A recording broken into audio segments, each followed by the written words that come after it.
Inasahan ang vote buying ay isang party list dahil sa papremyo umano na 3 bagong sasakyan sa isang kompetisyon sa Batangas. Git naman ang party list, sasagutin nilang alegasyon sa tamang forum at iginiit na sumusunod sila sa batas. Saksi, si Sandra Aguinaldo. Naghain ng petisyon sa Commission on Elections si J. Manalo Ilagan, Vice Mayor ng Mataas na Kahoy at tumatakbong gobernador ng Batangas laban sa CWS party list kaugnay ng umano'y vote buying. Ang kanyang basihan, ang mga video at larawan sa social media kung saan ayon sa petisyon ay makikitang 3 bagong kotse ang ipinapremyo ng CWS party list sa isang kompetisyon sa Lipa City.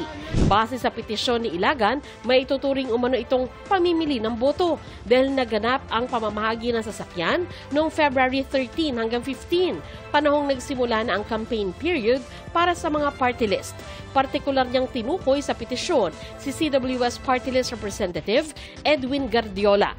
Kabilang sa mga hiniling ni Ilagan sa COMELEC, disqualification ng accreditation at candidacy ng CWS Party List kung mapapatunayan ang aligasyon. Ito ay pagtugon sa panawagan ng Commission on Election na isumbong, ireklamo ang mga tao o kandidato o party list na magbabiolate sa mga patakaran ng COMELEC. Nagpasalamat po sa CWS ang lahat ng tumanggap nito.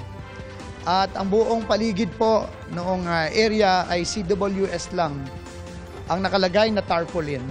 Ang mga litrato at video na kalakip ng petisyon ni Ilagan hango raw mula sa Facebook page ng aktor na si Luis Manzano at Barako Fest na pangalan din ng event.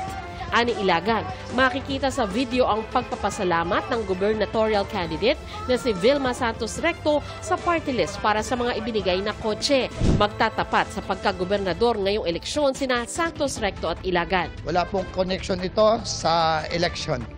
Ito ay isang karapatang pantao. Sabi naman ni Gardiola, hindi muna siya makakapagkomento dahil hindi pa nila natatanggap ang kopya ng reklamo. Sasagutin daw nila ang akusasyon sa tamang oras at forum, sabay pagtitiyak na palaging sumusunod ang CWS party list sa mga batas, panuntunan at regulasyon ng COMELEC. Ang pamunuan naman ng Barako Fest, mariing kinondena ang paghahain ng petisyon ni Ilagan. Anila, bukod sa CWS party list, ay marami pa silang katuwang sa kanilang taunang proyekto. Inako din nila ang responsibilidad sa pamimigay ng papremyo na hindi raw ipinamigay pero 3 araw daw na pinaglabanan at pinaghirapan ng mga kalahok. Sinisikap naman naming makunan ng reaksyon si Santos Recto. Tumanggi munang magbigay ng pahayag ang COMELEC kaugnay sa petisyon ni Ilagan.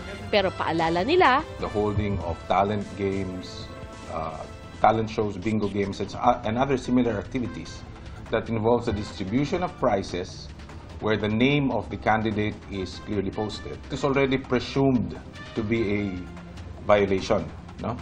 So in which case, the burden is now shifted on the respondent.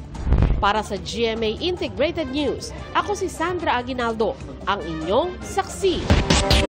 Mga kapuso, maging una sa saksi. Mag-subscribe sa GMA Integrated News sa YouTube para sa iba't ibang balita.